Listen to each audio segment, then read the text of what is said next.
Leather, like denim, like a wax jacket or a wool overcoat, ages with the owner. It tells a story unique to that owner. For the purist, there's only one choice: natural vegetable tanned leather. It changes the most. It changes from something like this into something like this. It develops the most dramatic patina. So what I want to do here, I want to take a natural vegetable tanned leather thing, this natural vegetable tanned leather thing. It's a camera strap from the quite aptly named Happy Patina. So I'm going to show you how to go from this, the process that I used to get to something like this. Now, if this is sounding all a little bit familiar, then you've been a fan for a long, long time, and thank you for that. I did do a similar video a long, long time ago, but now I have more wrinkles and less hair and this beautiful new camera strap. So I think it's time to revisit the whole thing. My technique, it's not changed, but before we get to that, we need to get to this, and specifically what this is made of. Well, I mean, it's made of leather, but leather isn't just simply the skin off of something. The skin, or the hide, needs to be treated to turn it into leather. When we talk about vegetable tanned leather, we're talking about old school techniques, old school craftsmanship. Now, the quick version is the animal dies or is killed, or yeah, I mean, it'd be kind of cruel if they took its skin off without killing it. Anyway, the animal dies, the skin comes off, the hair gets removed with a mixture of lime and water. The skin is tanned, it's dried, then it's finished with either aniline, semi-aniline, or pigmented. For this video, we're going to focus on aniline vegetable tanned leather because that's where the magic of patina, that's where it really happens. What is vegetable tanned leather? Well, it's a very, very slow process, like up to a year slow, but it's natural, all natural. It's using tannins from tree bark with a mixture of water, lime, and simply time. There's no harsh chemicals, just tradition and a lot of patience. The result, the leather starts off pale, even a little bit pinkish, and it transforms over time. If it's aniline finished, it's been dyed with a transparent soluble dye, and these soak in without covering anything up. You will see the scars, the wrinkle, and all the character in that particular hide. There's no protective coating, which means the leather reacts to everything. So light, sweat, your grubby fingers, and if patina's particularly hard, and that's the beauty of it. Right, step one for getting the perfect patina. You need to start with a quality item made from quality leather. And why? Because patina takes time. It takes a lot of use and a fair amount of abuse. If the leather and the craftsmanship can't hold up, you're not going to get that beautiful wear. So it's important you begin with something well made and something you plan to keep and to use daily. As some of you may know, I'm a photographer.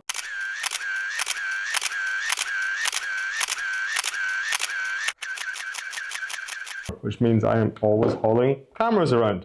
And here's the deal with cameras. They are stupid expensive, and the straps they come with are complete garbage. They are bulky, they're ugly, and they're basically screaming just please, please rob me. But still, you need a strap. Finding a good one is pretty tough though. You either go full utilitarian, they're practical but they've got zero swag, or fashion first and they are completely useless. And so when Happy Patina reached out and offered to send me something over, the camera strap was the obvious pick for me. Though I have to say that the wallet, the watch strap, and the tote, they were all pretty tempting. But this camera strap, it hits every point in the perfect patina checklist. I'm going to use it daily, I'm going to use it hard, and I'm going to use it in all conditions.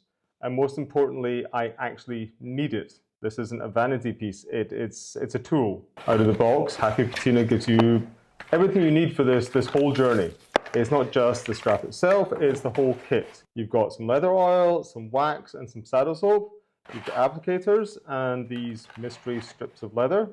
Maybe they're for testing, I have got to check that out. The oil, I'm going to use that straight away. The wax, that comes into play as things wear in. The soap, that's for when it gets properly grimy, which it will, hanging around my neck all summer. Now, to the strap itself. On the website, it looks flawless. But I work in photography, I know what Photoshop can do. So I kept my expectations in check, but then just holding this in my hand, honestly, it is stunning. The leather is beautiful, it's rich, it's got quite some character to it. And the craftsmanship, I mean, yeah, this is seriously, seriously impressive. Check out that stitching. I'm guessing it is all hand done, which means that every single hole has been punched manually and then it's been stitched one by one. That takes a lot of time and a lot of care, but the results, it really shows. One detail I love is this sort of neck section right here. It has smooth leather on both sides. That means that they've used two separate bits of leather and they've sewn them together. It could have saved a bunch of time and it'd be a lot simpler just to use one thick bit of leather for this part. But then the rough side is in the back and that's where you really don't want it. This, it's just going to be, it's way more comfortable, it's way more considered. More nice touches, the adjustment holes are clean and they're precise. They're probably punched after sewing, which means you don't want to fuck that up. The end bits, yes, that's the technical term.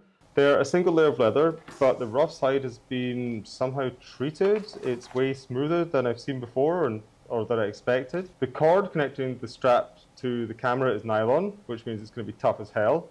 You could probably hang off it, so my camera, no worries. The quick release system is simple and solid, pop on, pop off. I might have preferred it just to be on one side to lower the tiny risk of failure, but that's just me being really nitpicky. The brass hardware, solid, it's clean, it looks fantastic, and with the leather, it really goes well together. And one final thought, just look how clean this whole thing is. I mean, to get natural vegetable tanned leather through the whole production process without a single smudge or dirty mark, that tells you a lot. It speaks to the care and attention to every single detail and the pride that the guys at Happy Patina really take in their craftsmanship. And that is precisely what you want when you're starting a patina journey. That's because the product story is going to become your story. How to get vegetable tanned leather looking perfect. Getting the patina on vegetable tanned leather off to a good start is in fact incredibly simple. It's kind of like taking a British person abroad. You give them a drink and you put it in the sun. In the case of leather, the drink is going to be some kind of like natural leather conditioner. I actually don't know if this part is particularly necessary, but I must have read it somewhere at some time, and I've been doing it with each and every one of my natural vegetable tanned leather things. And with results like this, I guess if it's not broke, don't fix it. I'm going to use, well, I was thinking of using this, which came in the box, but I've been using Red Wings boot oil, all natural boot oil. I've been using that since the beginning. I bought this bottle with my very first pair of Red Wings. It lasts, so invest. But you can use any number of like high quality conditioners. Just make sure you get one without any chemicals. I mean, vegetable tanned leather has been carefully and deliberately kept away from these kind of nasty man-made substances. So there's no reason to douse it in chemicals now.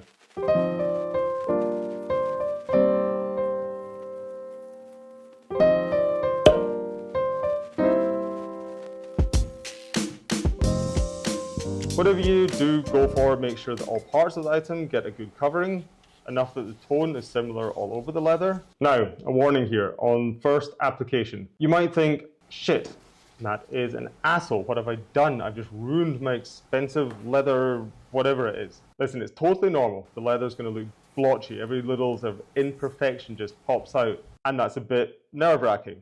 But just trust the process. Let it dry, give it time to soak up all the oily goodness, and as it settles, the color will just even out again. The leather will calm down, and it will start looking a little bit more like its old self again. And so yeah, you might be wondering, what was the point of all that? The point is you've just fed the leather.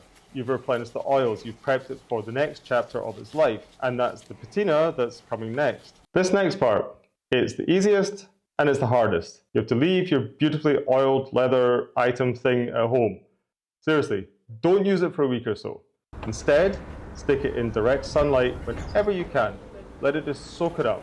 We won't go into the full science lesson of why this happens because I don't know, but basically the leather gets a suntan, and sometimes a serious one. The more sun it gets, the deeper and richer the color becomes. This step, it lays a foundation for the perfect patina. I've seen way too many veg tanned leather goods, especially wallets, go straight from the pale light color to just looking grubby and gray. They pick up all the good stuff, the indigo, dirt, oil, blood, whatever else. But without that sun-baked base, you're left with a dull grayish sheen. It's got no depth and no warmth. Once the leather has had a good dose of sunlight, it's time to put it to work. You use it a lot, you exaggerate the use. If it's something like a belt or a wallet, I guess that's the most common things, pair it with a fresh pair of raw denims and let that indigo just bleed all over it. And whatever it is, just handle it constantly, even if your hands are dirty. Actually, especially if your hands are dirty. Just get in there, rub it, let the leather soak it all in. And also, don't stop giving it light whenever you can. At the start, I'll often leave my leather thing on the windowsill, at the office, at home, wherever. Even soft ambient light will darken the leather just little by little. Every bit of use, every moment in the sun, it all adds to the depth, it all adds to the story. The thing is, there's not really a shortcut to a great patina. There is a base that you can put into it, which is what I talked about. But at the end of the day, this thing it needs time, it needs use. Stick with it. You'll end up with something that's uniquely yours, and that's what we're looking for with this whole journey. If you're looking for the perfect piece to start your own journey with, whatever it might be, Happy Patina might just have what you need. There's a link down in the description.